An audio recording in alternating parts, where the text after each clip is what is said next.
High বন্ধুরা, তোমরা সবাই কেমন আছো? আশা করি তোমরা খুব ভালো আছো। আমিও খুব ভালো আছি। এখন আমি যাচ্ছি দীঘা।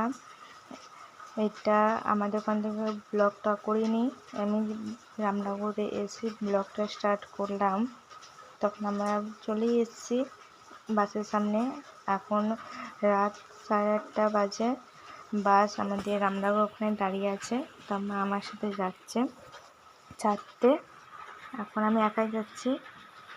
এখন আমরা রামনগরের মোড়টার কাছে এলাম।